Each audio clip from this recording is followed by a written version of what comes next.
Welcome back to SuperTalk Outdoors from the Open Season Property Studio. I really enjoyed that conversation with Drew St. John. Theodore Roosevelt was right when he said, great thoughts speak only to the thoughtful mind, but great actions speak to all mankind. Man, he could not have been more right about that. Put your money and your energy where your mouth is. And thank God we've got people all over the state, this great state, who are willing to do that. Hey, listen, are you looking to purchase that perfect piece of hunting property, upgrade your farm equipment, or have you been dreaming of owning your slice of heaven out in the country? Look no further than Mississippi Land Bank for your financing needs. For more than 100 years, farming families and landowners in North Mississippi have turned to Mississippi Land Bank for all kinds of financial solutions, whether it's for land, equipment, or livestock. For more information, visit mslandbank.com or go by and see one of their friendly staff at any of their offices. We're thrilled to have Mississippi Land Bank as a sponsor of Super Talk Outdoors. Now, you know what? I'm really looking forward to the next conversation. I've been reading his posts, his social media posts. He's a smart guy. His name is Pierce Young. He's an assistant coordinator at the Mississippi Department of Wildlife, Fisheries and Parks, and we're going to talk about the private lands program there. But without any further ado, let me welcome Pierce to the conversation. Pierce, how you doing? Doing good. Glad to be here. It's good to see you. Hey, where are you sitting right now? I'm actually in my home office right now. Good. Well, that's awesome. And where is that? I am Brandon, Mississippi. Listen, look, as I mentioned to you before the show started, I always sort of like to learn where people's love of the outdoors comes from. But you've obviously educated yourself pretty well, because when you look at the subject matter that you're able to talk about as it relates to our finding ways to enhance our enjoyment of the outdoors, you put some energy and some time into it. So where did your love of the outdoors come from? Man, it started way back. I mean, as far as I can remember, like many people in Mississippi, grandparents, my parents, my father, my grandfather. I spent countless hours in the woods with my granddad growing up, deer hunting, turkey. I mean, I've hunted and fished just about anything you can in Mississippi, in my lifetime, and I've enjoyed every minute of it. And so, at what point along the way did you say, you know what, I'm gonna make a living out of this. This is gonna be my career? So it probably in high school, we were a time where we were trying to figure out, what we want to do in life. And actually someone really well, William McKinley, he was our deer coordinator, or DMAP biologist for our hunting club in Columbus, Mississippi, where I grew up. And right then, got to know William, got to spend time with him. And from there, I knew exactly what I wanted to do. I asked him, how can I do this? He told me, and went from there. So, Pierce, Drew and I, in the first and second segment of the show, we talked about William McKinley. His name comes up a lot. I love the time I spend with him here on this show. But gosh, are we lucky to have national leaders like William McKinley working at the Department of Wildlife, Fisheries and Parks? We're really fortunate, aren't we? Oh, yes. So many people in our agency and in our state, and the relationship we have with like MSU Deer Lab. I got to work with Dr. Damaris when I was at Mississippi State, and then meeting all the great biologists in the state.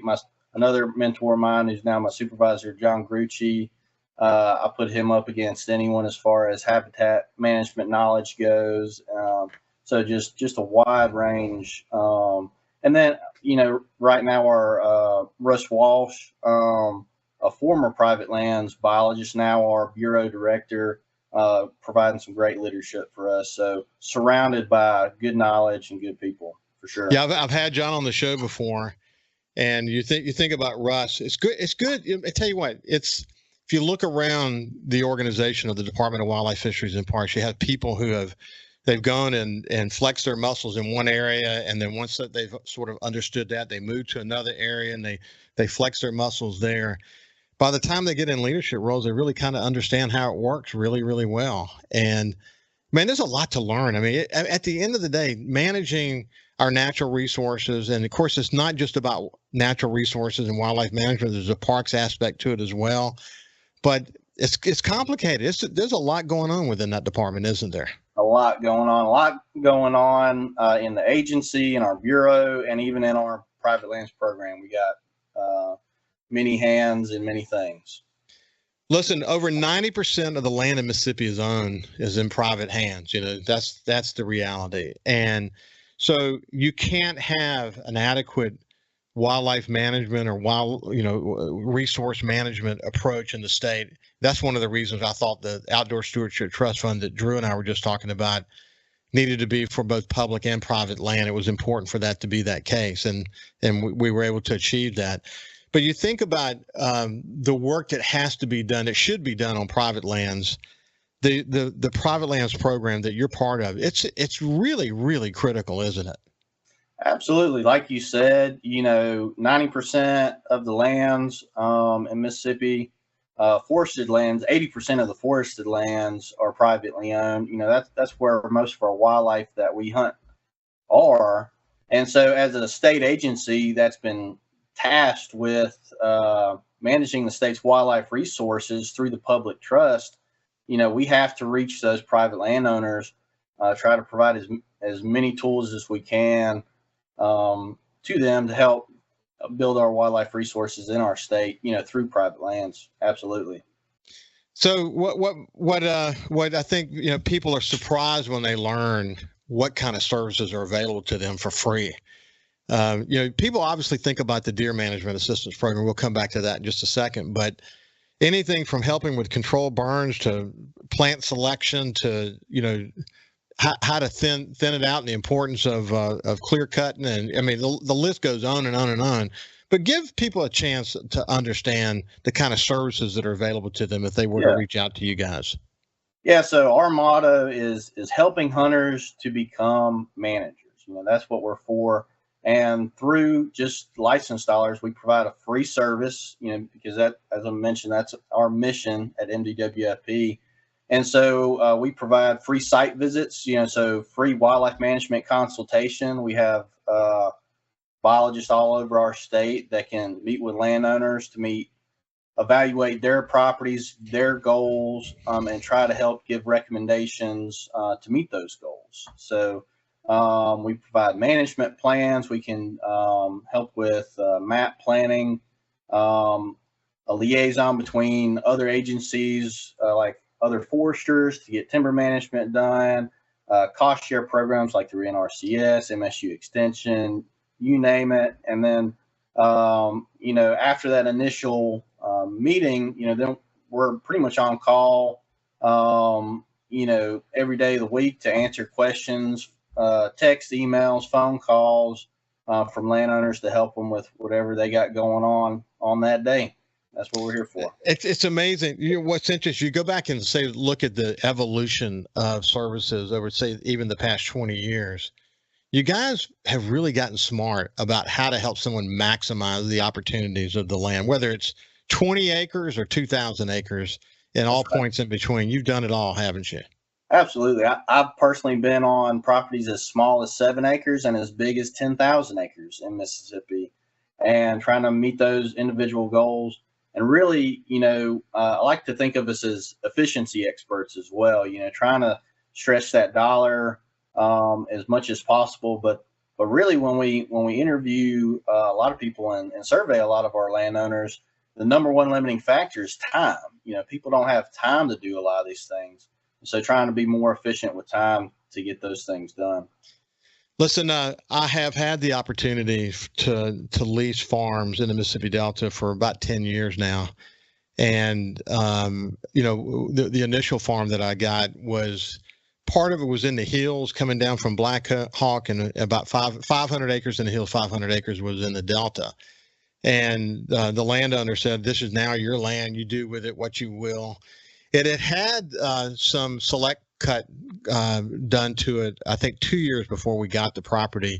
The roads hadn't been maintained. It needed a lot of work. But man, once I began to get my head around what that massive clear cut, or really select cut, and it was in the hills as well, this part of it was, I came to appreciate what that meant for deer habitat as we began to, put food plots where we wanted food plots and roads where we wanted roads.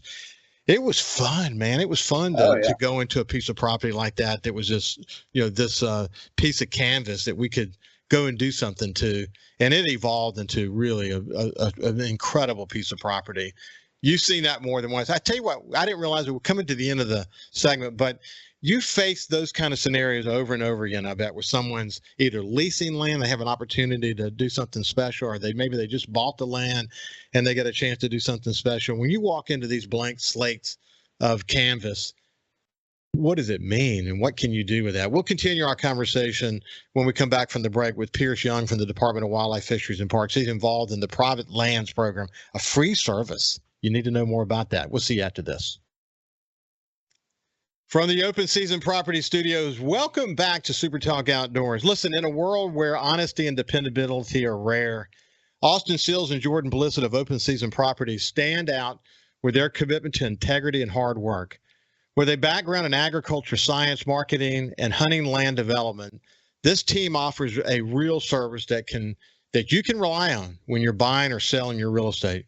Whether it's your family property or your first piece of ground, they understand the significance of every transaction, specializing in recreational land, poultry, farms, investment properties, farm and timberlands, and much more.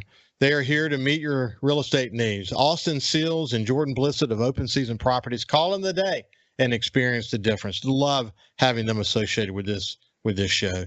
Hey, listen, we're visiting now with Pierce Young. He's an assistant coordinator at the Department of Wildlife, Fisheries and Parks, and he's involved in the Private Lands Program, a free service provided by the Department of Wildlife, Fisheries and Parks. And listen, you heard what I said when we went to break. People coming in to a piece of ground for the first time, whether they're leasing it or whether they're buying it, and it's blank canvas. And then they call you. That's a great time to call you, incidentally, isn't it? Absolutely. I mean, I've been called in, when the papers were still being signed to properties that they've had for generations, and trying to keep it going for the next few generations. And so it's always interesting to see each individual property. No two are the same. I've personally visited hundreds of properties in my career.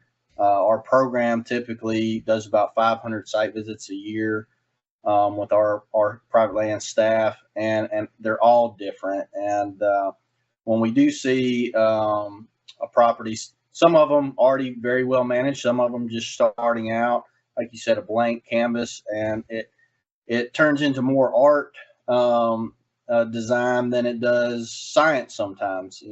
I'm trying to figure out where all the pieces lay and mix that in with some science and some data collection and stuff like that. And it develops into a plan. It's a plan that someone can look at and guide, where they want to go with their property. They can see the potential in areas, especially if you've not done this before, seeing the potential in something. What someone may look at and see sort of a bit of a wreck because some timbering just took place, you look at it and think, holy mackerel, in a year or two, this is going to be special. You're able to really sort of navigate through that understanding with landowners and help them understand what the opportunities are, aren't you? That's right. I mean, so many hunters are really just looking at, this season or the next coming season. We try to look at it more long term, 5-10 years down the road. And so when we're looking at something, we're thinking of, how is that going to change over time?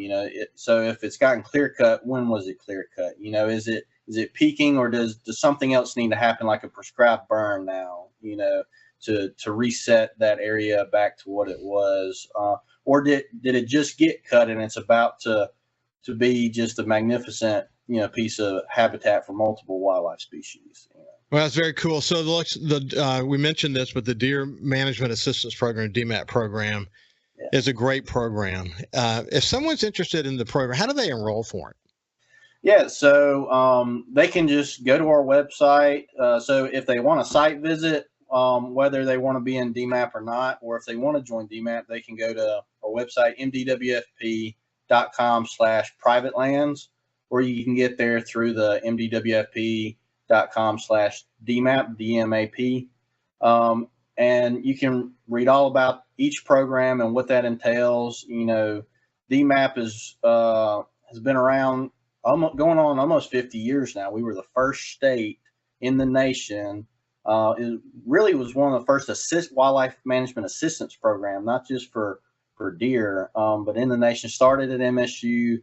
The state agency took it on in 1980, and we've been rolling ever since. So you can go request a site visit with the online form, and we'll get in contact with you. I love the way we've been a leader with quality of deer management. I just love the way we've been a leader in that regard. And my sense is, I know there's been a little bit of misinformation and other things as it relates to chronic wasting disease, but I think the department's really beginning to get their hands around, as you heard me mention with Drew. Great best practices are emerging, and I think William McKinley's been a terrific leader in that regard. And so, if someone who's involved in deer management assistance program, they're going to learn about CWD too, aren't they? That's right, especially if they're in a zone or near zone. But even if they're not, we really rely on DMAP properties for helping us get samples as well. It's really best management practice to keep an eye on that. And really, a lot of the management techniques that we promote for slowing the spread of CWD is really part of quality deer management, or it is good management practices anyway. Keeping the herd down, and keeping them healthy. Hey, listen, in a future show, we'll talk more about the Fire on the 40 program. We're just out of time for today, but it's if you're interested in doing controlled burns, you can go look that up. Fire on the 40 program, and you can go to the Mississippi Department of Wildlife, Fisheries and Parks site to look that up. Anyway, it's been a pleasure to spend time with you, Pierce Young. Absolutely. You bet. This has been Pierce Young from the Department of Wildlife, Fisheries and Parks. Stay safe when you're in the outdoors. Always put safety first. God bless you, and we'll see you next week.